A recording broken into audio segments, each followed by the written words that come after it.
Título: El fantasma de Canterville. Autor: Oscar Wilde.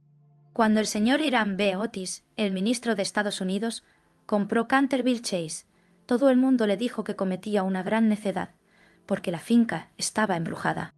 Hasta el mismo Lord Canterville, como hombre de la más escrupulosa honradez, se creyó en el deber de participárselo al señor Otis cuando llegaron a discutir las condiciones. Nosotros mismos, dijo Lord Canterville, nos hemos resistido en absoluto a vivir en ese sitio desde la época en que mi tía abuela, la duquesa de Bolton, tuvo un desmayo, del que nunca se repuso por completo, motivado por el espanto que experimentó al sentir que dos manos de esqueleto se posaban sobre sus hombros, mientras se vestía para cenar. Me creo en el deber de decirle, señor Otis, que el fantasma ha sido visto por varios miembros de mi familia, que viven actualmente, así como por el rector de la parroquia, el reverendo Augusto Dampier, agregado de la Universidad de Oxford.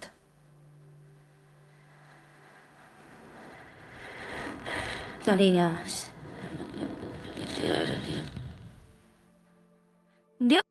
Después del trágico accidente ocurrido a la duquesa, ninguna de las doncellas quiso quedarse en casa, y Lady Canterville no pudo ya conciliar el sueño, a causa de los ruidos misteriosos que llegaban del corredor y de la biblioteca.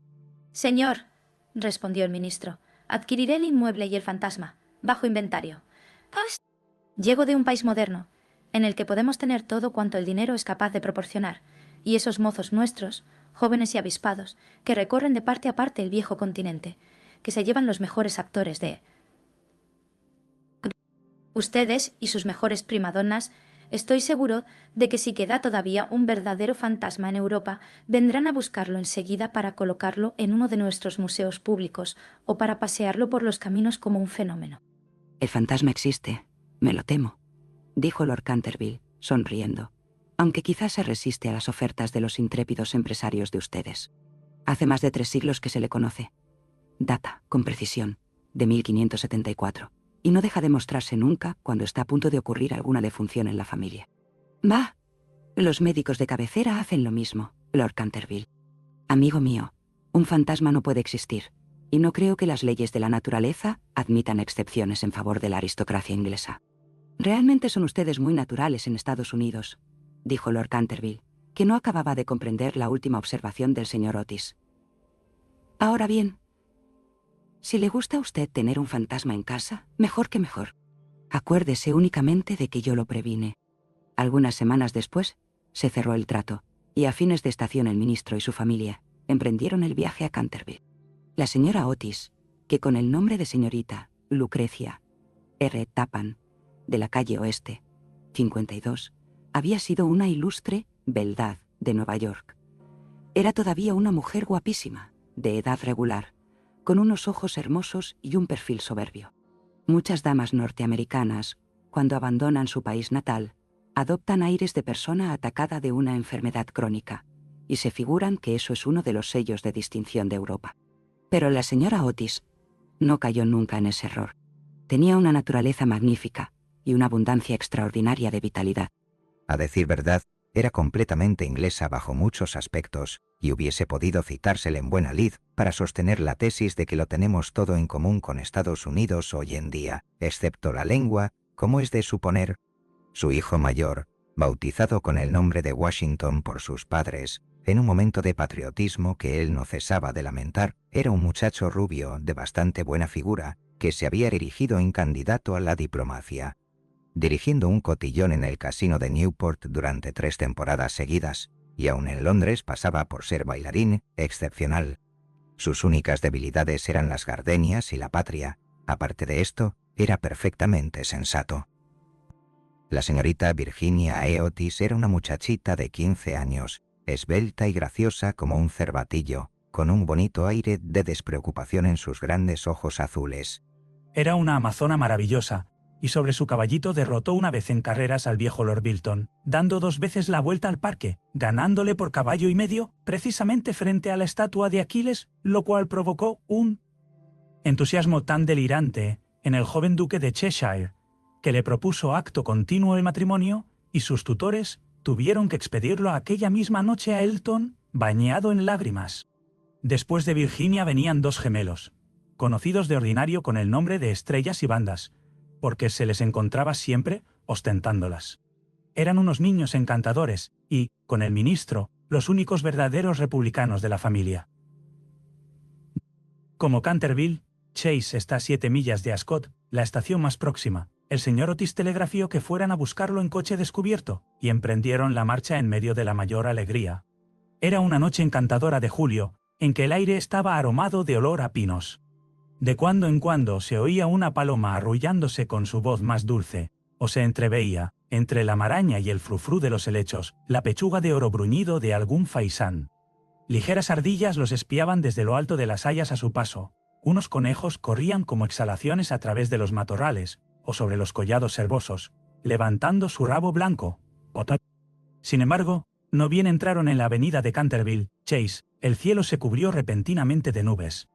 Un extraño silencio pareció invadir toda la atmósfera. Una gran bandada de cornejas cruzó calladamente por encima de sus cabezas, y antes de que llegasen a la casa, ya habían caído algunas gotas. En los escalones se hallaba para recibirlos una vieja, pulcramente vestida de seda negra, con cofia y delantal blancos. Era la señora Umney, el ama de llaves que la señora Otis, a vivos requerimientos de Lady Canterville, accedió a conservar en su puesto. Hizo una profunda reverencia a la familia cuando echaron pie a tierra, y dijo, con un singular acento de los buenos tiempos antiguos, «Les doy la bienvenida a Canterville, Chase». La siguieron, atravesando un hermoso vestíbulo de estilo Tudor, hasta la biblioteca, largo salón espacioso que terminaba en un ancho ventanal acristalado. Estaba preparado el té. Luego, una vez que se quitaron los trajes de viaje, se sentaron todos y se pusieron a curiosear en torno suyo, mientras la señora Umney iba de un lado para el otro. De pronto, la mirada de la señora Otis cayó sobre una mancha de un rojo oscuro que había sobre el pavimento, precisamente al lado de la chimenea, y sin darse cuenta de sus palabras, dijo a la señora Umney: «Veo que han vertido algo en ese sitio». «Sí, señora», contestó la señora Umney en voz baja. «Ahí se ha vertido sangre». «Es espantoso», exclamó la señora Otis. No quiero manchas de sangre en un salón. Es preciso quitar eso inmediatamente. La vieja sonrió, y con la misma voz baja y misteriosa respondió: «Es sangre de Lady Leonor de Canterville, que fue muerta en ese mismo sitio por su propio marido, Simón de Canterville, en 1565. Simón la sobrevivió 9 años, desapareciendo de repente en circunstancias misteriosísimas. Su cuerpo no se encontró nunca, pero su alma culpable sigue embrujando la casa. La mancha de sangre ha sido muy admirada por los turistas y por otras personas, pero quitarla, imposible». «Todo eso son tonterías», exclamó Washington Otis. «El detergente y quitamanchas marca Campeón Pinkerton hará desaparecer eso en un abrir y cerrar de ojos». Y antes de que el ama de llaves, aterrada, pudiera intervenir, ya se había arrodillado y frotaba vivamente el entarimado con una barrita de una sustancia parecida a un cosmético negro. A los pocos instantes, la mancha había desaparecido sin dejar rastro. «Ya sabía yo que el campeón Pinkerton la borraría», exclamó en tono triunfal, paseando una mirada circular sobre su familia, llena de admiración. Pero apenas había pronunciado esas palabras, cuando un relámpago formidable iluminó la estancia sombría, y el retumbar del trueno levantó a todos, menos a la señora Umney, que se desmayó. «¡Qué clima más atroz!», dijo tranquilamente el ministro, encendiendo un largo cigarro. «Creo que el país de los abuelos está tan lleno de gente, que no hay buen tiempo bastante para todo el mundo. Siempre opiné que lo mejor que pueden hacer los ingleses es emigrar». «Ah, querido Hiram», replicó la señora Otis, «¿qué podemos hacer con una mujer que se desmaya? Descontaremos eso de su salario en caja. Así no se volverá a desmayar». En efecto, la señora Umney no tardó en volver en sí. Sin embargo, se veía que estaba conmovida hondamente, y con voz solemne advirtió a la señora Otis que debía esperarse algún disgusto en la casa. «Señores, he visto con mis propios ojos algunas cosas que pondrían los pelos de punta a cualquier cristiano. Y durante noches y noches no he podido pegar los ojos a causa de los hechos terribles que pasaban. A pesar de lo cual, El señor Otis y su esposa aseguraron vivamente a la buena mujer que no tenían miedo ninguno de los fantasmas. La vieja ama de llaves, después de haber impetrado la bendición de la providencia sobre sus nuevos amos, y de arreglárselas para que le aumentasen el salario, se retiró a su habitación renqueando. Segundo, la tempestad se desencadenó durante toda la noche, pero no produjo nada extraordinario. Al día siguiente, por la mañana, cuando bajaron a almorzar, encontraron de nuevo la terrible mancha sobre el entarimado. «No creo que tenga la culpa el limpiador sin rival», dijo Washington, «pues lo he ensayado sobre toda clase de manchas. Debe ser el fantasma». En consecuencia, borró la mancha, después de frotar un poco. Al otro día, por la mañana, había reaparecido. Y, sin embargo, la biblioteca había permanecido cerrada la noche anterior, porque el señor Otis se había llevado la llave para arriba. Desde entonces, la familia empezó a interesarse por aquello. El señor Otis se hallaba a punto de creer que había estado demasiado dogmático negando la existencia de los fantasmas. La señora Otis expresó su intención de afiliarse a la sociedad psíquica, y Washington preparó una larga carta a los señores Myers y Podmon, basada en la persistencia de las manchas de sangre cuando provienen de un crimen.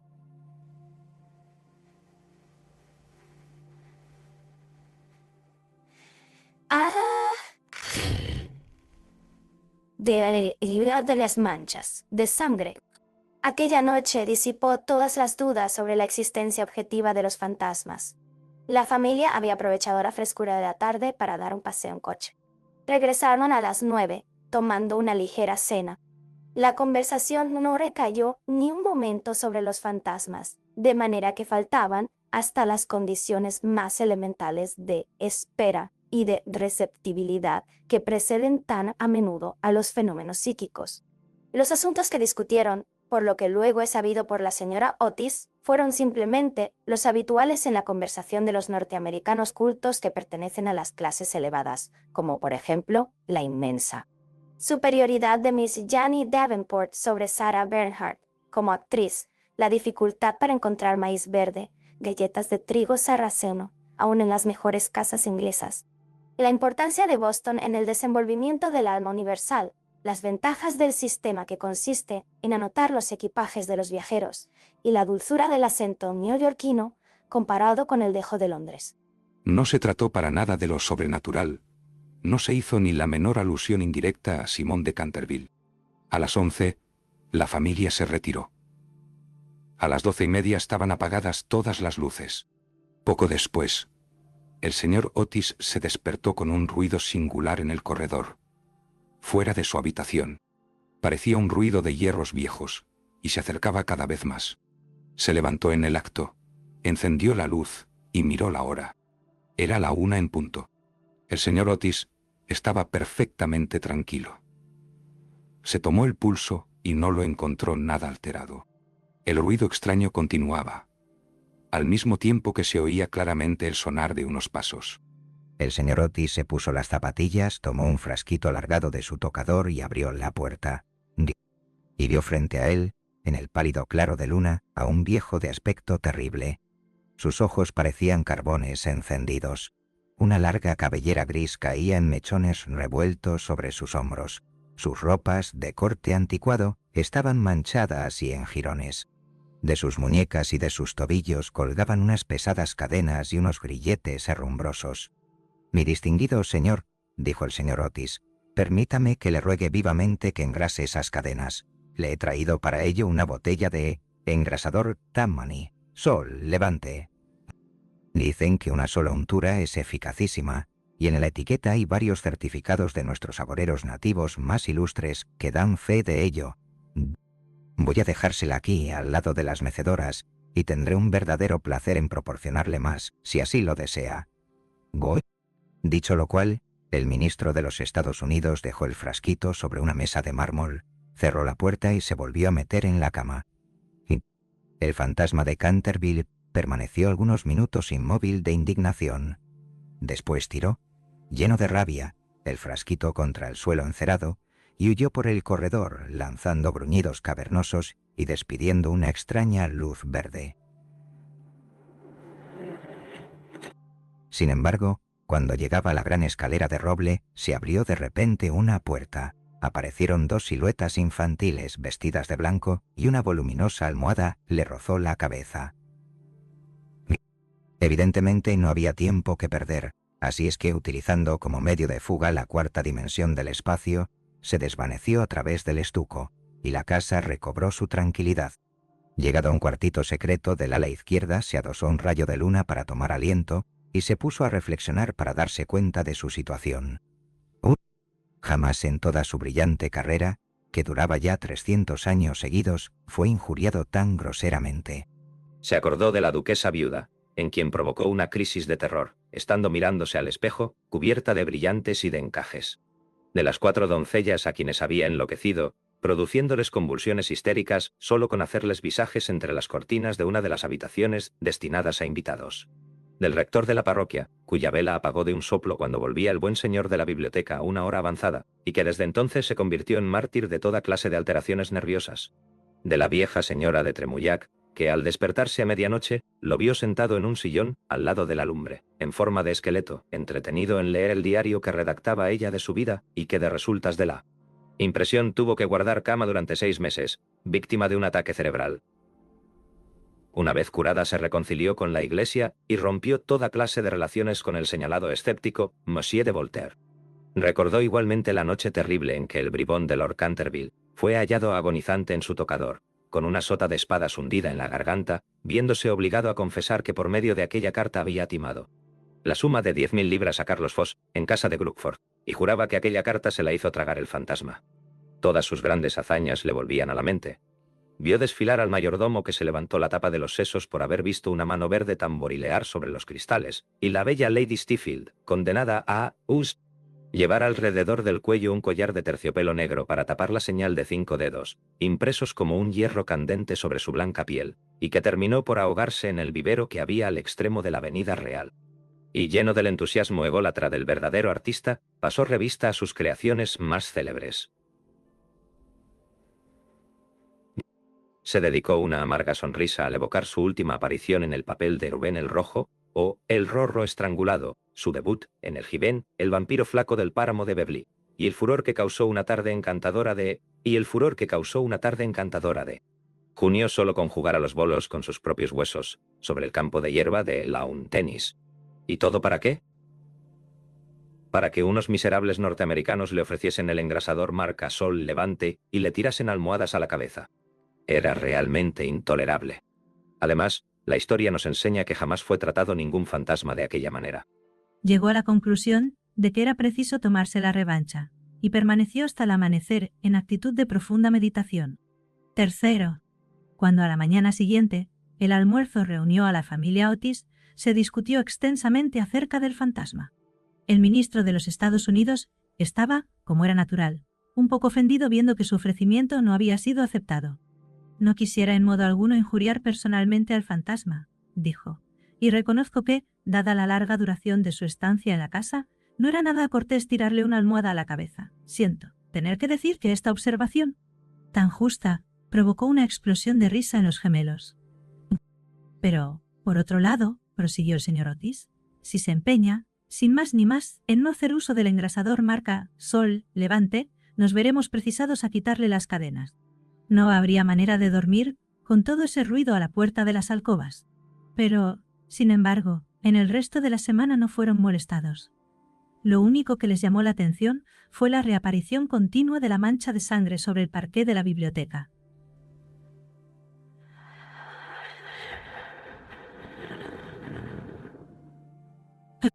Era realmente muy extraño, tanto más cuanto que el señor Otis cerraba la puerta con llave por la noche, igual que las ventanas.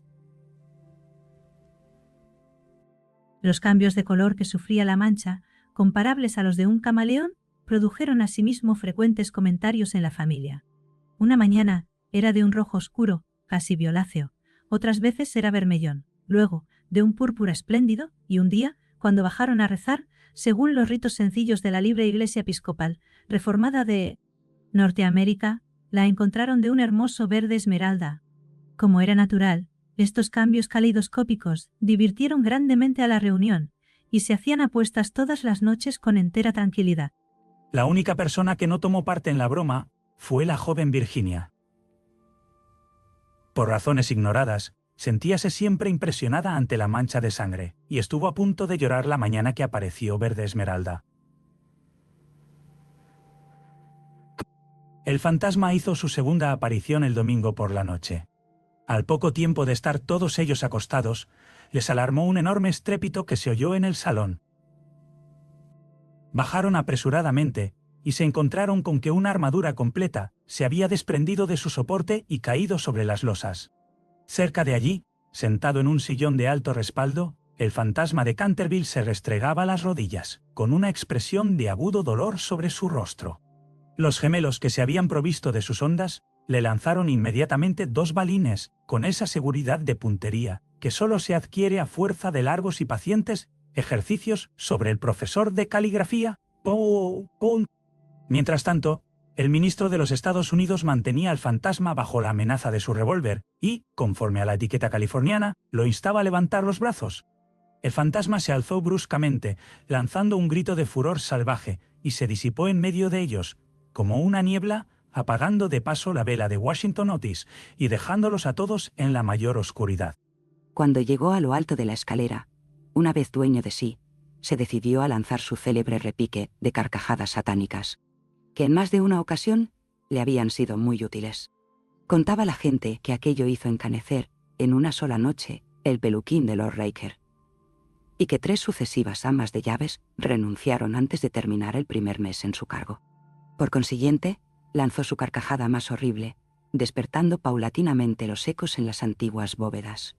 Pero, apagados estos, se abrió una puerta y apareció, vestida de azul claro, la señora Otis. «Me temo», dijo la dama, «que esté usted indispuesto, y aquí le traigo un frasco de la tintura del doctor Dobell. Si se trata de una indigestión, esto le sentará bien». El fantasma la miró con ojos llameantes de furor y se creyó en el deber de metamorfosearse en un gran perro negro. Era un truco que le había dado una reputación merecidísima, y al cual atribuía la idiotez incurable del tío de Lord Canterville, el honorable Thomas Horton. Pero un ruido de pasos que se acercaban le hizo vacilar en su cruel determinación, y se contentó con volverse un poco fosforescente. Enseguida se desvaneció, después de lanzar un gemido sepulcral, porque los gemelos iban a darle alcance. Una vez en su habitación se sintió destrozado, presa de la agitación más violenta. La ordinariez de los gemelos, el grosero materialismo de la señora Otis, todo aquello resultaba realmente vejatorio, pero lo que más lo humillaba era no tener ya fuerzas para llevar una armadura. Contaba con hacer impresión aún en esos norteamericanos modernos, con hacerles estremecer a la vista de un espectro acorazado, ya que no pomos razonables, al menos por deferencia hacia su poeta nacional Longfellow, cuyas poesías, delicadas y atrayentes, le habían ayudado con frecuencia a matar el tiempo, mientras los Canterville estaban en Londres. Además, era su propia armadura. La llevó con éxito en el torneo de Kenilworth, siendo felicitado calurosamente por la reina, virgen en persona. Pero cuando quiso ponérsela, quedó aplastado por completo por el peso de la enorme coraza y del yelmo de acero, y se desplomó pesadamente sobre las losas de piedra, despellejándose las rodillas y contusionándose la muñeca derecha. Durante varios días estuvo malísimo, y no pudo salir de su morada más que lo necesario para mantener en buen estado la mancha de sangre. No obstante lo cual, a fuerza de cuidados acabó por restablecerse y decidió hacer una tercera tentativa para aterrorizar al ministro de los Estados Unidos y a su familia.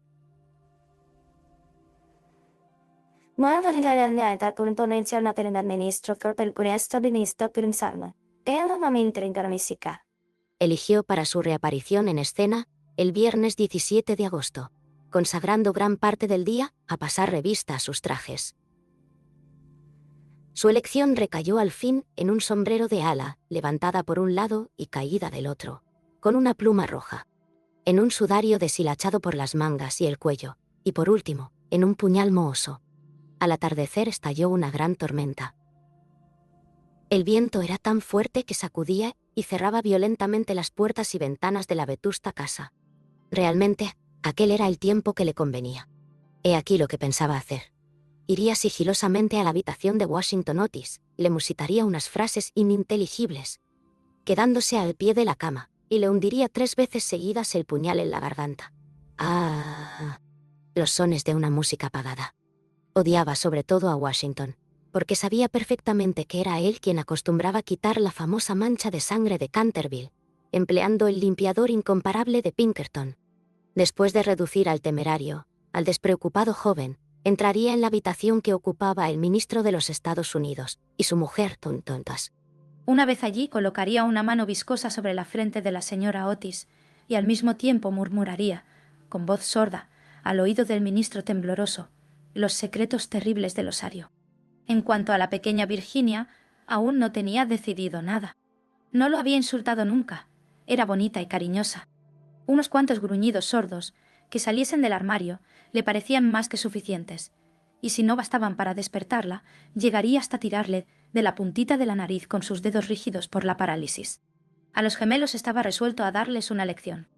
Lo primero que haría sería sentarse sobre sus pechos, con el objeto de producirles la sensación de pesadilla.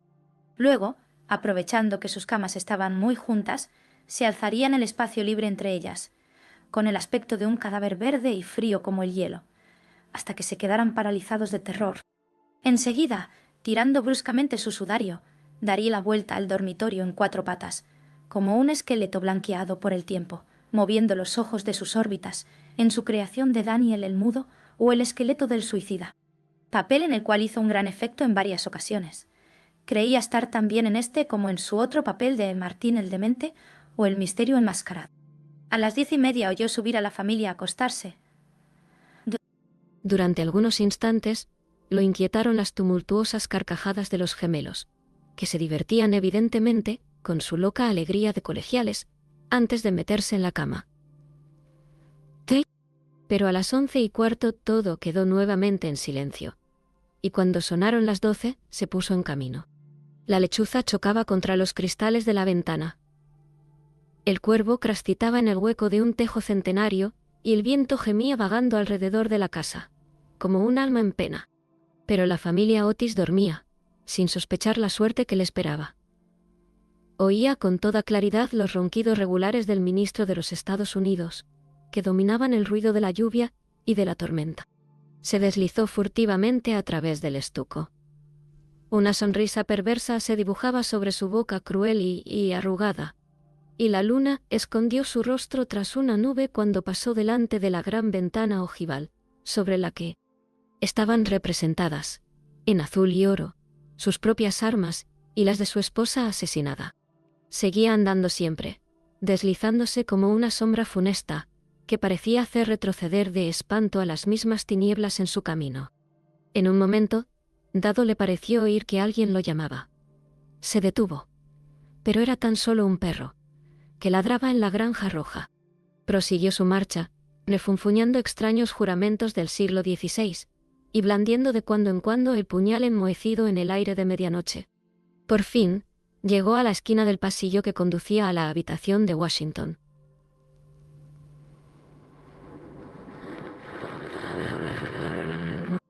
Allí hizo una breve parada. El viento agitaba en torno de su cabeza sus largos mechones grises y ceñía en pliegues grotescos y fantásticos el horror indecible del fúnebre sudario. Sonó entonces el cuarto en el reloj. Comprendió que había llegado el momento.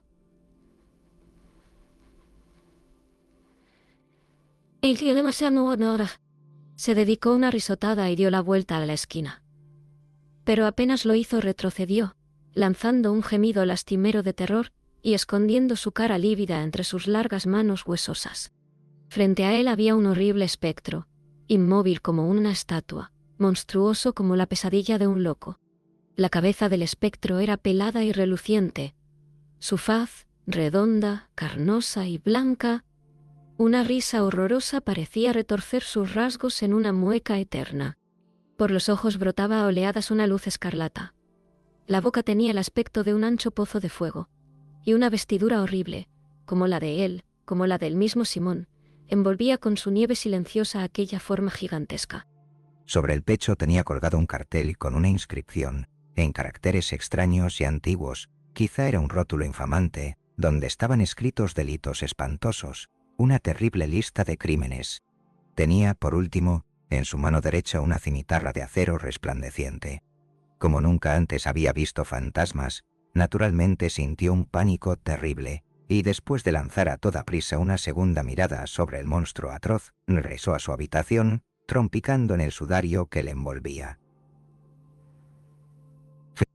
Cruzó la galería corriendo, y acabó por dejar caer el puñal enmohecido en las botas de montar del ministro, donde lo encontró el mayordomo al día siguiente. Una vez refugiado en su retiro, se desplomó sobre un reducido catre de tijera, tapándose la cabeza con las sábanas. Pero, al cabo de un momento, el valor indomable de los antiguos Canterville se despertó en él y tomó la resolución de hablar al otro fantasma en cuanto amaneciese. Uli, por consiguiente, no bien el alba plateó las colinas, volvió al sitio en que había visto por primera vez al horroroso fantasma. Pensaba que, después de todo, dos fantasmas valían más que uno solo, y que con ayuda de su nuevo amigo podría contender victoriosamente con los gemelos.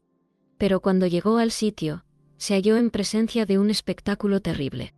Le sucedía algo indudablemente al espectro, porque la luz había desaparecido por completo de sus órbitas. La cimitarra centelleante se había caído de su mano y estaba recostado sobre la pared en una actitud forzada e incómoda.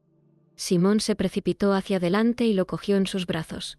Pero ¿cuál no sería su terror viendo despegarse la cabeza y rodar por el suelo, mientras el cuerpo tomaba la posición supina, y notó que abrazaba una cortina blanca de lienzo grueso y que yacían a sus pies una escoba, un machete de cocina y una calabaza vacía? Sin poder comprender aquella curiosa transformación, cogió con mano febril el cartel, leyendo a la claridad grisácea de la mañana estas palabras terribles. He aquí el fantasma Otis, el único espíritu auténtico y verdadero. Desconfíen de las imitaciones. Todos los demás son falsificaciones. Y la entera verdad se le apareció como un relámpago. Había sido burlado, chasqueado, engañado. La expresión característica de los Canterville reapareció en sus ojos.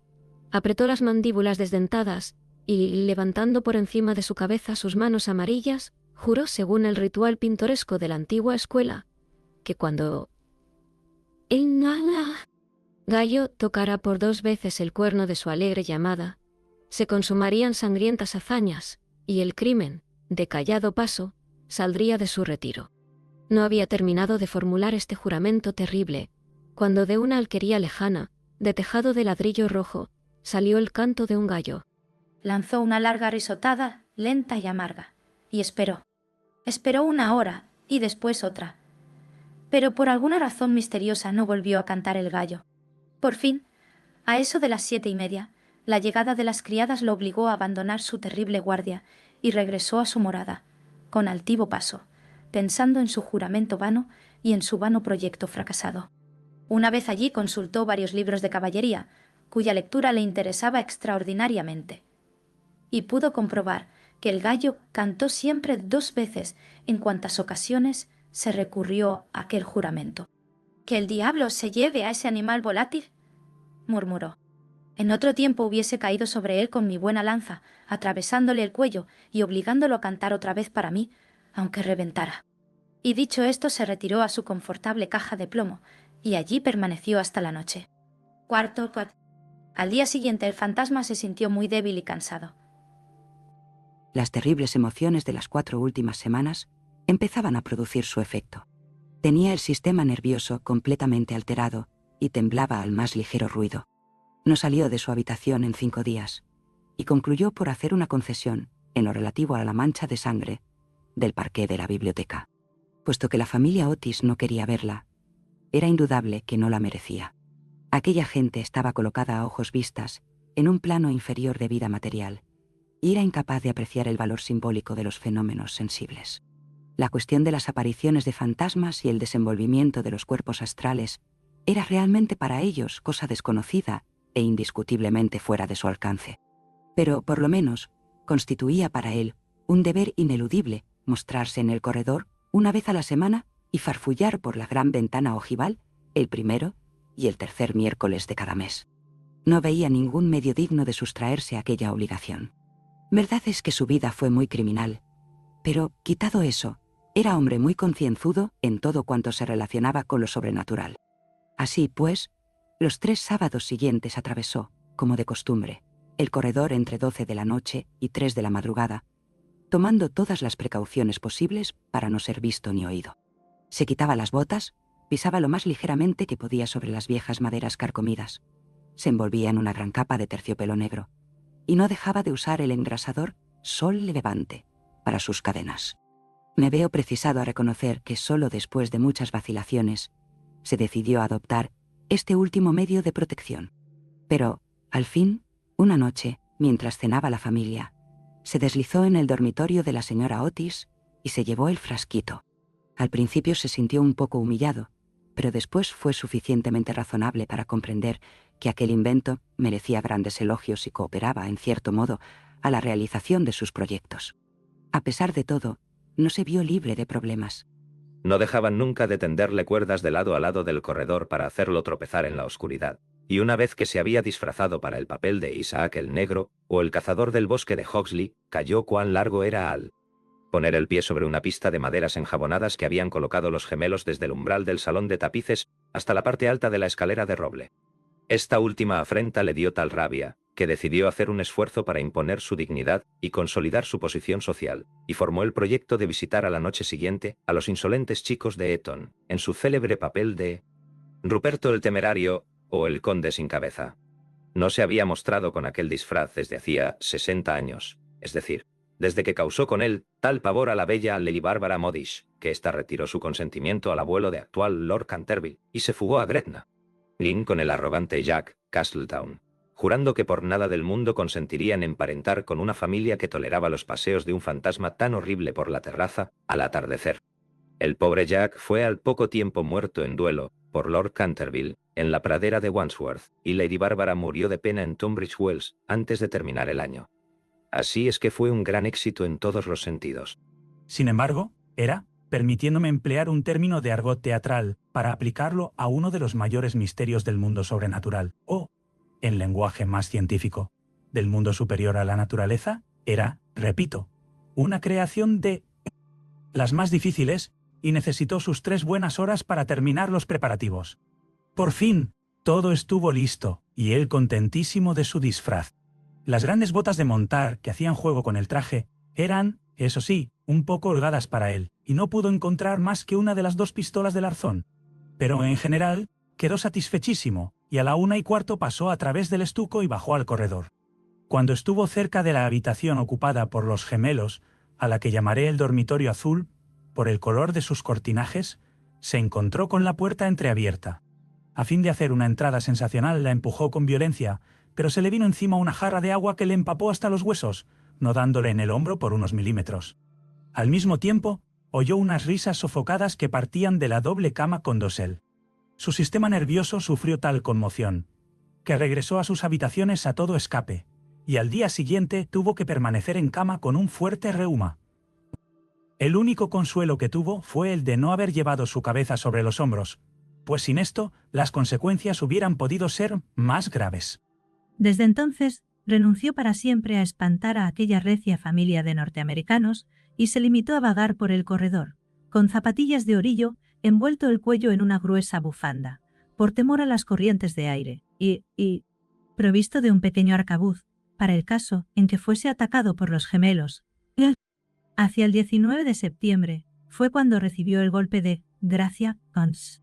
Había bajado por la escalera hasta el espacioso salón, seguro de que en aquel sitio, por lo menos, estaba cubierto de jugarretas, y se entretenía en hacer observaciones satíricas sobre las grandes fotografías del ministro de los Estados Unidos y de su mujer, hechas en casa de Sarou.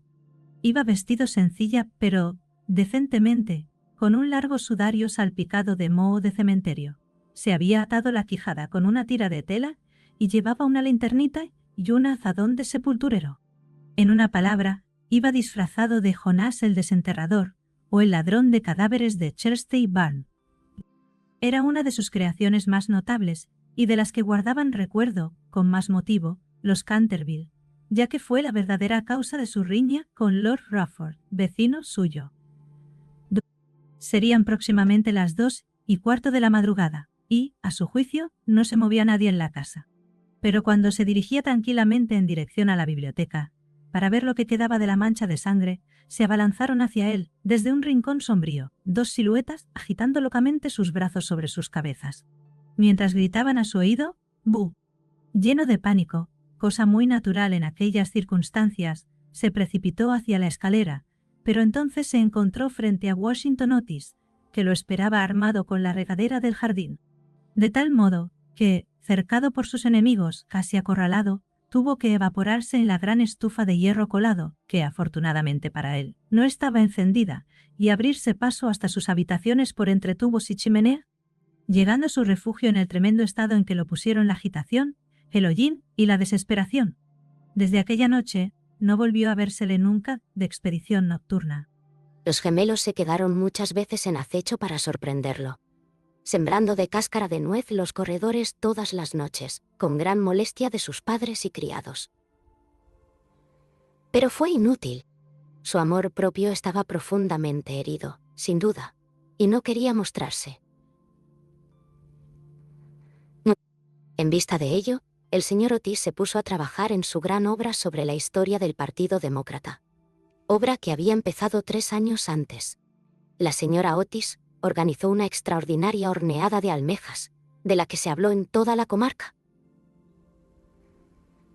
Los niños se dedicaron a jugar a la barra, al écarté, al póker y a otras diversiones nacionales de Estados Unidos. Virginia dio paseos a caballo por las carreteras, en compañía del duquesito de Cheshire, que se hallaba en Canterville, pasando su última semana de vacaciones. Todo el mundo se figuraba que el fantasma había desaparecido, hasta el punto de que el señor Otis escribió una carta a Lord Canterville para comunicárselo, y recibió en contestación otra carta en la que éste le testimoniaba el placer que le producía la noticia, y enviaba sus más sinceras felicitaciones a la digna esposa del ministro. Pero los Otis se equivocaban. El fantasma seguía en la casa, y, aunque se hallaba muy delicado, no estaba dispuesto a retirarse, sobre todo después de saber que figuraba entre los invitados el duquesito de Cheshire, cuyo tío, Lord Francis Stilton, apostó una vez con el coronel Carbury a que jugaría a los dados con el fantasma de Canterville. A la mañana siguiente, encontraron a Lord Stilton tendido sobre el suelo del salón de juego en un estado de parálisis tal que, a pesar de la edad avanzada que alcanzó, no pudo ya nunca pronunciar más palabras que estas. ¿Doble 6? Esta historia era muy conocida en un tiempo, aunque, en atención a los sentimientos de 2 familias nobles, se hiciera todo lo posible por ocultarla. Y existe un relato detallado de todo lo referente a ella, en el tomo 3 de las Memorias de Lord Tuttle sobre el príncipe regente y sus amigos. Desde entonces, el fantasma deseaba vivamente probar que no había perdido su influencia sobre los Stilton, con los que además estaba emparentado por matrimonio, pues una prima suya se casó en segundas nupcias con el señor Bulkley, del que descienden en línea directa, como todo el mundo sabe, los duques de Cheshire. Por consiguiente, hizo sus preparativos para mostrarse al pequeño enamorado de Virginia en su famoso papel de fraile vampiro, o el benedictino desangrado. Era un espectáculo espantoso, que cuando la vieja Lady Starbury se lo vio representar, es decir, en víspera del año nuevo de 1764, empezó a lanzar chillidos agudos, que tuvieron por resultado un fuerte ataque de apoplejía y su fallecimiento al cabo de 3 días, no sin que desheredara antes a los Canterville y legase todo su dinero a su farmacéutico en Londres. Pero, a última hora, el terror que le inspiraban los gemelos lo retuvo en su habitación, y el duquesito durmió tranquilo en el gran lecho con dosel coronado de plumas del dormitorio real, soñando con Virginia.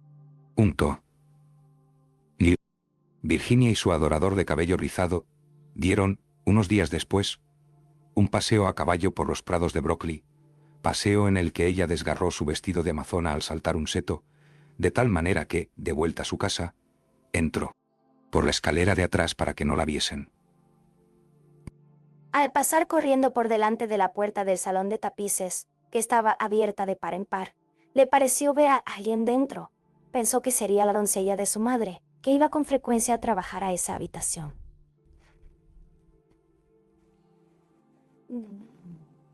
No. Asomó la cabeza para encargarle que le cosiese el vestido.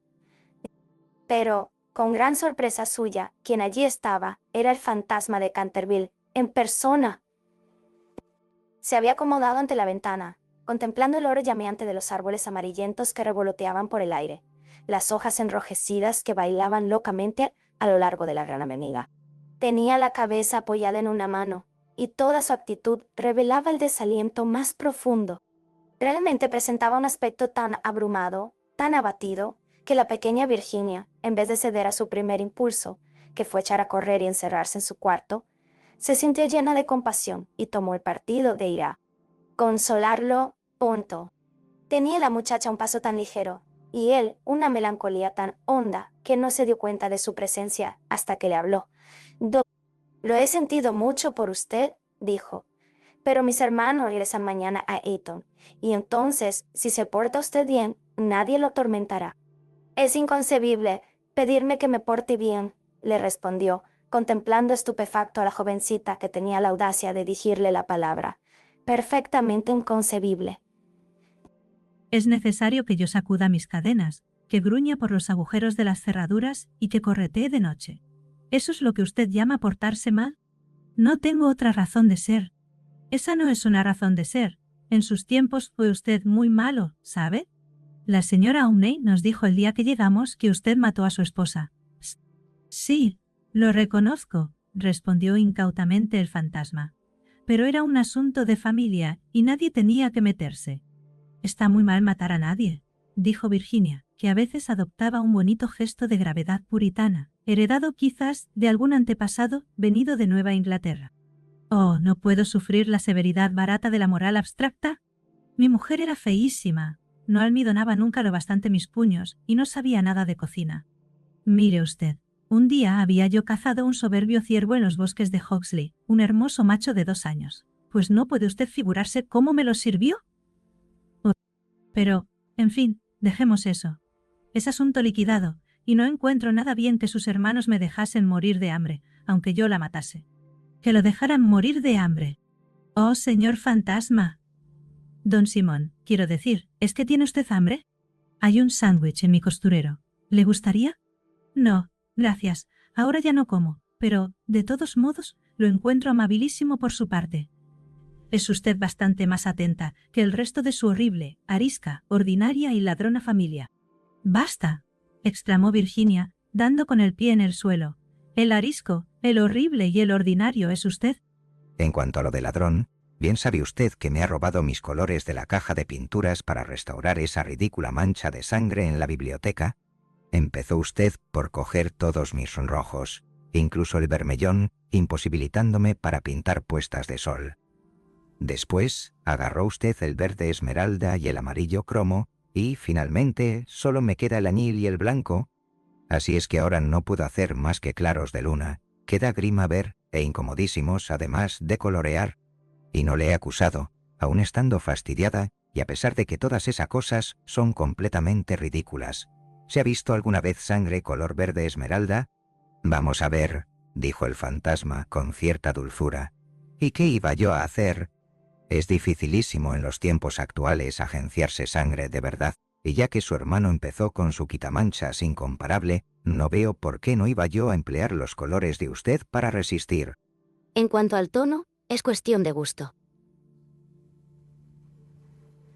Así, por ejemplo, los Canterville tienen sangre azul, la sangre más azul que existe en Inglaterra, aunque ya sé que ustedes los norteamericanos no hacen el menor caso de esas cosas. No sabe usted nada, y lo mejor que puede hacer es emigrar, y así se formará idea de algo. Mi padre tendrá un verdadero gusto en proporcionarle un pasaje gratuito, y aunque haya fuertes impuestos sobre los espíritus, no le pondrán dificultades en la aduana. No le pondrán dificultades en la aduana. Y una vez en Nueva York, Puede usted contar con un gran éxito. Conozco infinidad de personas que darían $100.000 por tener antepasados y que sacrificarían mayor cantidad aún por tener un fantasma para la familia. Creo que no me divertiría mucho en Estados Unidos. Quizás se deba a que allí no tenemos ni ruinas ni curiosidades, dijo burlonamente Virginia. ¿Qué curiosidades ni qué ruinas?, contestó el fantasma. Tienen ustedes su marina y sus modales. Buenas noches. Voy a pedir a papá que conceda a los gemelos una semana más de vacaciones. No se vaya, señorita Virginia, se lo suplico, exclamó el fantasma. Estoy tan solo, y soy tan desgraciado, que no sé qué hacer. Quisiera ir a acostarme y no puedo. Pues es inconcebible. No tiene usted más que meterse en la cama y apagar la luz. Algunas veces es dificilísimo permanecer despierto, sobre todo en una iglesia, pero, en cambio, dormir es muy sencillo. Ya ve usted, los gemelos saben dormir admirablemente y no son de los más listos. Hace 300 años que no duermo, dijo el anciano tristemente, haciendo que Virginia abriese mucho sus hermosos ojos azules, llenos de asombro. Hace ya 300 años que no duermo, así es que me siento cansadísimo. Virginia adoptó un grave continente, y sus finos labios se movieron como pétalos de rosa. Se acercó y arrodilló al lado del fantasma, contempló su rostro envejecido y arrugado. «Pobrecito fantasma», profirió a media voz, «y no hay ningún sitio donde pueda usted dormir». «Allá lejos, pasando el pinar», respondió él en voz baja y soñadora. «Hay un jardincito». «Shuma». La hierba crece en él alta y espesa. Allí pueden verse las grandes estrellas blancas de la cicuta. Canta toda la noche, y la luna de cristal helado deja caer su mirada, y el tejo extiende sus brazos de gigante sobre los durmientes. Los ojos de Virginia se empañaron de lágrimas y sepultó la cara entre sus manos. «¿Se refiere usted al jardín de la muerte?», murmuró. «Sí, de la muerte. Debe ser hermosa. Descansar en la blanda tierra oscura, mientras las hierbas se balancean encima de nuestra cabeza, y escuchar el silencio. No tener ni ayer ni mañana. Olvidarse del tiempo y de la vida, morar en paz». Usted puede ayudarme. Usted puede abrirme de par en par las puertas de la muerte, porque el amor la acompaña a usted siempre, y el amor es más fuerte que la muerte. Virginia tembló. Un estremecimiento helado recorrió todo su ser, y durante unos instantes hubo un gran silencio. Le parecía vivir un sueño terrible. Entonces el fantasma habló de nuevo con una voz que resonaba como los suspiros del viento. ¿Ha leído usted alguna vez la antigua profecía que hay sobre las vidrieras de la biblioteca? Oh, muchas veces, exclamó la muchacha levantando los ojos. La conozco muy bien. Está pintada con unas curiosas letras doradas y se lee con dificultad. No tiene más que estos 6 versos. Cuando una joven rubia logre hacer brotar una oración de los labios del pecador. Cuando el almendro estéril dé fruto y una niña deje correr su llanto. Entonces, toda la casa recobrará la tranquilidad y volverá la paz a Canterville. Pero no sé lo que significan. ¿Quiénes tienen el moca? Ahora se suma con el medio. Unimo por eso significan. Significan que tiene usted que llorar conmigo mis pecados, porque no tengo lágrimas, y que tiene usted que rezar conmigo por mi alma, porque no tengo fe, y entonces, si ha sido usted siempre dulce, buena y cariñosa, el ángel de la muerte se apoderará de mí. Verá usted seres terribles en las tinieblas, y voces funestas murmurarán en sus oídos, pero no podrán hacerle ningún daño, porque contra la pureza de una niña no pueden nada las potencias infernales. Virginia no contestó, y el fantasma se retorcía las manos en la violencia de su desesperación, sin dejar de mirar la rubia cabeza inclinada. De pronto se irguió la joven, muy pálida, con un fulgor en los ojos. «No tengo miedo», dijo con voz firme, «y rogaré al ángel que se apiade de usted». Se levantó el fantasma de su asiento lanzando un débil grito de alegría. Cogió la blonda cabeza entre sus manos, con una gentileza que recordaba los tiempos pasados, y la besó. Sus dedos estaban fríos como hielo y sus labios abrasaban como el fuego, pero Virginia no flaqueó. El fantasma la guió a través de la estancia sombría. Sobre un tapiz, de un verde apagado, estaban bordados unos pequeños cazadores. Soplaban en sus cuernos adornados de flecos y con sus lindas manos le hacían gestos de que retrocediese. «Vuelve sobre tus pasos, Virginia. Vete, vete», gritaban. Pero el fantasma le apretaba en aquel momento la mano con más fuerza y ella cerró los ojos para no verlos.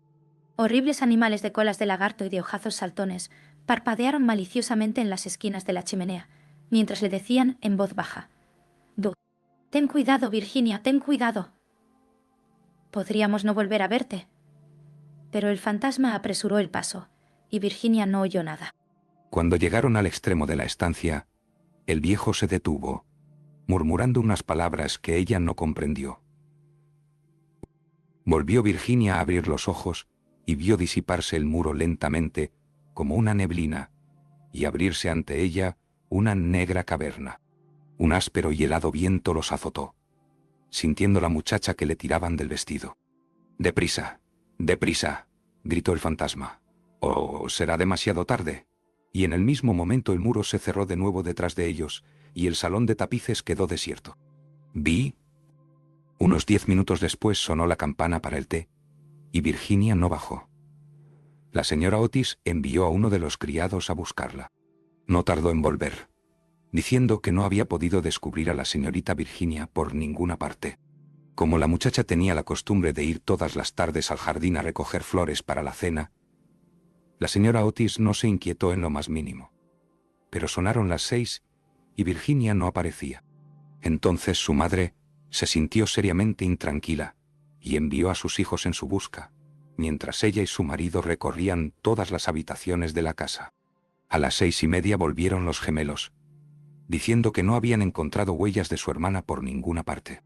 Entonces se conmovieron todos extraordinariamente, y nadie sabía qué hacer, cuando el señor Otis recordó de repente que pocos días antes habían permitido acampar en el parque a una tribu de gitanos. Así es que salió inmediatamente para Blackfell Hollow, acompañado de su hijo mayor y de 2 de sus criados de la granja.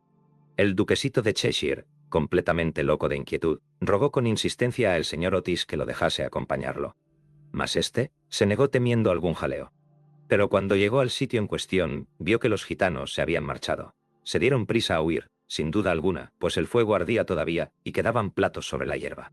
Después de mandar a Washington y a los 2 hombres que registrasen los alrededores, se apresuró a regresar y envió telegramas a todos los inspectores de policía del condado, rogándoles que buscasen a una joven raptada por unos vagabundos o gitanos. Luego, hizo que le trajeran su caballo, y después de insistir para que su mujer y sus 3 hijos se sentaran a la mesa, partió con un criado por el camino de Ascot. Había recorrido apenas 2 millas, cuando oyó un galope a su espalda. Se volvió, viendo al duquesito que llegaba en su caballito, con la cara sofocada y la cabeza descubierta. «Lo siento muchísimo, señor Otis», le dijo el joven con voz entrecortada, «pero me es imposible comer mientras Virginia no aparezca. Se lo ruego, no se enfade conmigo. Si nos hubiera permitido casarnos el año último, no habría pasado esto nunca. No me rechaza usted, ¿verdad? No puedo ni quiero irme». El ministro no pudo menos que dirigir una sonrisa a aquel mozo guapo y atolondrado, conmovidísimo ante la abnegación que mostraba por Virginia. Inclinándose sobre su caballo, le acarició los hombros bondadosamente y le dijo: «Pues bien, Cecil, ya que insiste usted en venir, no me queda más remedio que admitirle en mi compañía. Pero, eso sí, tengo que comprarle un sombrero en Ascot». «Al diablo sombreros. Lo que quiero es Virginia», exclamó el duquesito riendo. Y acto seguido galoparon hasta la estación. Una vez allí, el señor Otis preguntó al jefe si no habían visto en el andén de salida a una joven cuyas señas correspondiesen con las de Virginia, pero no averiguó nada sobre ella. No obstante, lo cual, el jefe de la estación expidió telegramas a las estaciones del trayecto, ascendentes y descendentes, y le prometió ejercer una vigilancia minuciosa. Enseguida, después de comprar un sombrero para el duquesito en una tienda de novedades que se disponía a cerrar, el señor Otis cabalgó hasta Bexley, pueblo situado 4 millas más allá y que, según le dijeron, era muy frecuentado por los gitanos. Hicieron levantarse al guardia rural, pero no pudieron conseguir ningún dato de él. Así es que, después de atravesar la plaza, los 2 jinetes tomaron otra vez el camino de casa, llegando a Canterville a eso de las 11, rendidos de cansancio y con el corazón desgarrado por la inquietud. Se encontraron allí con Washington y los gemelos, esperándolos a la puerta con linternas, porque la avenida estaba muy oscura. No se había descubierto la menor señal de Virginia. Los gitanos fueron alcanzados en el prado de Brockley, pero no estaba la joven entre ellos. Explicaron la prisa de su marcha diciendo que habían equivocado el día en que debía celebrarse la feria de Chorlton y que el temor de llegar demasiado tarde los obligó a darse prisa. Además, parecieron desconsolados por la desaparición de Virginia, pues estaban agradecidísimos al señor Otis por haberles permitido acampar en su parque. 4 de ellos se quedaron atrás para tomar parte en las pesquisas. Se hizo vaciar el estanque de las carpas. Registraron la finca en todos los sentidos, pero no consiguieron nada. Era evidente que Virginia estaba perdida, al menos por aquella noche. Y fue con un aire de profundo abatimiento como entraron en casa el señor Otis y los jóvenes, seguidos del criado, que llevaba de las bridas al caballo y al caballito. En el salón se encontraron con el grupo de criados, llenos de terror. La pobre señora Otis estaba tumbada sobre un sofá de la biblioteca, casi loca de espanto y de ansiedad, y la vieja ama de llaves le humedecía la frente con agua de colonia. Enseguida, Mr. Otis instó a su esposa para que comiese algo, y dio órdenes para que se sirviese la cena. Fue una comida tristísima. No se hablaba apenas, y hasta los mismos gemelos parecían despavoridos y consternados, pues querían mucho a su hermana.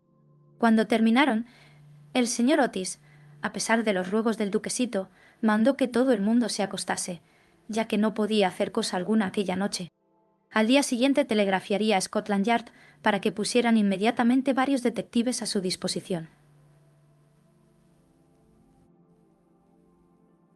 Pero he aquí que en el preciso momento en que salían del comedor, sonaron las 12 en el reloj de la torre. Apenas acababan de extinguirse las vibraciones de la última campanada, cuando se oyó un crujido acompañado de un grito penetrante. Un trueno formidable bamboleó la casa. Una melodía, que no tenía nada de terrenal, flotó en el aire. Un lienzo de la pared se despegó bruscamente en lo alto de la escalera, y sobre el rellano, muy pálida, casi blanca, apareció Virginia, llevando en la mano un cofrecito.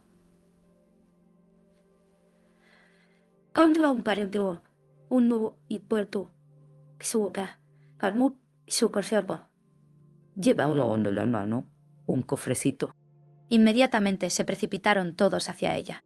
La señora Otis la estrechó apasionadamente contra su corazón. El duquesito casi la ahogó con la violencia de sus besos, y los gemelos ejecutaron una danza de guerra salvaje alrededor del grupo. «Ah, hija mía, ¿dónde te habías metido?», dijo el señor Otis, bastante enfadado creyendo que les había querido dar una broma a todos ellos. «Cecil y yo hemos registrado toda la comarca en busca tuya, y tu madre ha estado a punto de morirse de espanto. No vuelvas a dar bromitas de ese género a nadie». «Menos al fantasma, menos al fantasma», gritaron los gemelos, continuando sus cabriolas. «Hija mía querida, gracias a Dios que te hemos encontrado, ya no nos volveremos a separar», murmuraba la señora Otis, besando a la muchacha, toda trémula y acariciando sus cabellos de oro, que se desparramaban sobre sus hombros. «Papá», dijo dulcemente Virginia, «estaba con el fantasma. Ha muerto ya. Es preciso que vayan a verlo. Fue muy malo, pero se ha arrepentido sinceramente de todo lo que había hecho, y antes de morir me ha dado este cofrecito de hermosas joyas». Toda la familia la contempló muda y aterrada, pero ella tenía un aire muy solemne y muy serio. Enseguida, dando media vuelta, los precedió a través del hueco de la pared y bajaron a un corredor secreto. Washington los seguía llevando una vela encendida, que cogió de la mesa Tom Tobias. Por fin, llegaron a una gran puerta de roble erizada de recios clavos. Virginia la tocó, y entonces la puerta giró sobre sus goznes enormes, y se hallaron en una habitación estrecha y baja, con el techo abovedado, y que tenía una ventanita, junto a una gran argolla de hierro empotrada en el muro, con la cual estaba encadenado, se veía un largo esqueleto, extendido cuán largo era sobre las losas. Parecía estirar sus dedos descarnados, como intentando llegar a un plato y a un cántaro, de forma antigua, colocados de tal forma que no pudiese alcanzarlos. Paistun. El cántaro había estado lleno de agua, indudablemente, pues tenía su interior tapizado de moho verde. Sobre el plato no quedaba más que un montón de polvo. Virginia se arrodilló junto al esqueleto y, uniendo sus manitas, se puso a rezar en silencio, mientras la familia contemplaba con asombro la horrible tragedia cuyo secreto acababa de ser revelado. Miren, exclamó de pronto uno de los gemelos, que había ido a mirar por la ventanita, queriendo adivinar de qué lado del edificio caía aquella habitación. Miren, el antiguo almendro que estaba seco ha florecido. Se ven admirablemente las hojas a la luz de la luna. Dios lo ha perdonado, dijo gravemente Virginia levantándose, y un magnífico resplandor parecía iluminar su rostro. «Eres un ángel», exclamó el duquesito ciñéndole el cuello con los brazos y besándola. Eitonias. 4 días después de estos curiosos sucesos, a eso de las 11 de la noche, salía un fúnebre cortejo de Canterville House. El carro iba arrastrado por 8 caballos negros, cada uno de los cuales llevaba adornada la cabeza con un gran penacho de plumas de avestruz, que se balanceaban. La caja de plomo iba cubierta con un rico paño de púrpura, sobre el cual estaban bordadas en oro las armas de los Canterville. A cada lado del carro y de los coches marchaban los criados llevando antorchas encendidas. Toda aquella comitiva tenía un aspecto grandioso e impresionante. Lord Canterville presidía el duelo. Había venido del país de Gales expresamente para asistir al entierro, y ocupaba el primer coche con la pequeña Virginia. Después iban el ministro de los Estados Unidos y su esposa, y detrás, Washington y los 2 muchachos. En el último coche iba la señora Umney. Todo el mundo convino en que, después de haber sido atemorizada por el fantasma por espacio de más de 50 años, tenía realmente derecho de verlo desaparecer para siempre. Cavaron una profunda fosa en un rincón del cementerio, precisamente bajo el tejo centenario, y dijo las últimas oraciones, del modo más patético, el reverendo Augusto Dampier. Luego, al bajar la caja a la fosa, Virginia se adelantó, colocando encima de ella una gran cruz hecha con flores de almendro, blancas y rojas. En aquel momento, salió la luna de detrás de una nube e inundó el cementerio con sus silenciosas oleadas de plata, y de un bosquecillo cercano se elevó el canto de un ruiseñor. Virginia recordó la descripción que le hizo el fantasma del Jardín de la Muerte. Sus ojos se llenaron de lágrimas, y apenas pronunció una palabra durante el regreso. A la mañana siguiente, antes de que Lord Canterville partiese para la ciudad, la señora Otis conferenció con él respecto de las joyas entregadas por el fantasma a Virginia. Eran soberbias, magníficas. Había sobre todo un collar de rubíes, en una antigua montura veneciana, que era un espléndido trabajo del siglo XVI, y el conjunto representaba tal cantidad que el señor Otis sentía vivos escrúpulos en permitir a su hija que se quedase con ellas. Señor, dijo el ministro, sé que en este país se aplica la mano muerta lo mismo a los objetos menudos que a las tierras. Y es evidente, evidentísimo para mí, que estas joyas deben quedar en poder de usted como legado de familia. Le ruego, por tanto, que consienta en llevárselas a Londres, considerándolas simplemente como una parte de su herencia que le fuera restituida en circunstancias extraordinarias.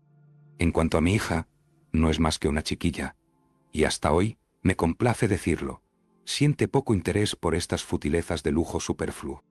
He sabido igualmente por la señora Otis, cuya autoridad no es despreciable en cosas de arte. Dicho sea de paso, pues ha tenido la suerte de pasar varios inviernos en Boston, siendo muchacha, que esas piedras preciosas tienen un gran valor monetario, y que si se pusieran en venta, producirían una bonita suma. En estas circunstancias, Lord Canterville, reconocerá usted indudablemente que no puedo permitir que queden en manos de ningún miembro de la familia. Además de que todas estas tonterías y juguetes, por muy apreciados y necesitados que sean a la dignidad de la aristocracia británica, estarían fuera de lugar entre personas educadas según los severos principios, pudiera decirse, de la sencillez republicana. Quizá me atrevería a asegurar que Virginia tiene gran interés en que le deje usted el cofrecito que encierra esas joyas, en recuerdo de las locuras y el infortunio del antepasado. Y como ese cofrecito es muy viejo, y por consiguiente deterioradísimo, quizá encuentre usted razonable acoger favorablemente su petición. En cuanto a mí, confieso que me sorprende grandemente ver a uno de mis hijos demostrar interés por una cosa de la Edad Media, y la única explicación que le encuentro es que Virginia nació en un barrio de Londres, al poco tiempo de regresar la señora Otis de una excursión a Atenas. Lord Canterville escuchó imperturbable el discurso del digno ministro, atusándose de cuando en cuando el bigote gris para ocultar una sonrisa involuntaria. Una vez que hubo terminado el señor Otis, le estrechó cordialmente la mano y contestó: «Mi querido amigo, su encantadora hijita ha prestado un servicio importantísimo a mi desgraciado antecesor. Mi familia y yo le estamos reconocidísimos por su maravilloso valor y por la sangre fría que ha demostrado. Las joyas le pertenecen, sin duda alguna, y creo a fe mía, que si tuviese yo la suficiente insensibilidad para quitárselas, el viejo tunante saldría de su tumba, al cabo de 15 días, para infernarme la vida. En cuanto a que sean joyas de familia, no podrían serlo sino después de estar especificadas como tales en un testamento, en forma legal, y la existencia de estas joyas permaneció siempre ignorada. Le aseguro que son tan mías como de su mayordomo. Cuando la señorita Virginia sea mayor, sospecho que le encantará tener cosas tan lindas que llevar. Además, señor Otis, olvida usted que adquirió usted el inmueble y el fantasma bajo inventario. De modo que todo lo que pertenece al fantasma le pertenece a usted. A pesar de las pruebas de actividad que ha dado Simón por el corredor, no por eso deja de estar menos muerto, desde el punto de vista legal, y su compra lo hace a usted dueño de lo que le pertenecía a él». El señor Otis se quedó muy preocupado ante la negativa de Lord Canterville, y le rogó que reflexionara nuevamente su decisión. Pero el excelente par se mantuvo firme, y terminó por convencer al ministro de que aceptase el regalo del fantasma.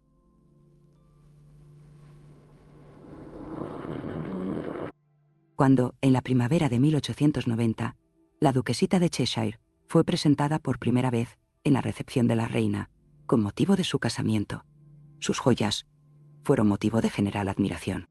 Y Virginia fue agraciada con la diadema, que se otorga como recompensa a todas las norteamericanitas juiciosas, y se casó con su novio en cuanto éste tuvo edad para ello. Eran ambos tan agradables y se amaban de tal modo que a todo el mundo le encantó ese matrimonio, menos a la vieja marquesa de Dumbleton, que venía haciendo todo lo posible por atrapar al duquesito y casarlo con una de sus 7 hijas. Para conseguirlo, dio al menos 3 grandes comidas costosísimas. Cosa rara.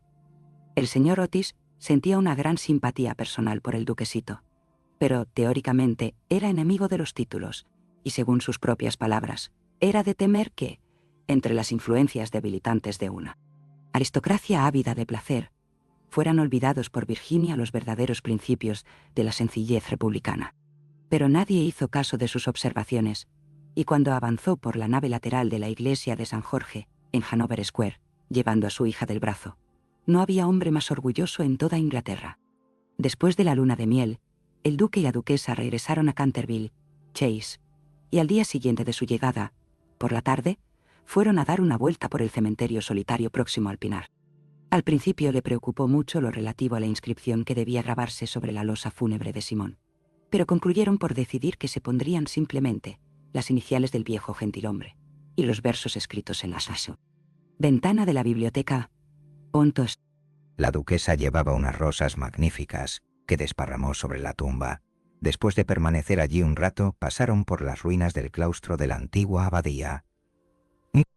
La duquesa se sentó sobre una columna caída, mientras su marido, recostado a sus pies y fumando un cigarrillo, contemplaba sus lindos ojos. De pronto tiró el cigarrillo y, tomándole una mano, le dijo: «Virginia, una mujer no debe tener secretos con su marido». «Y no los tengo, querido Cecil».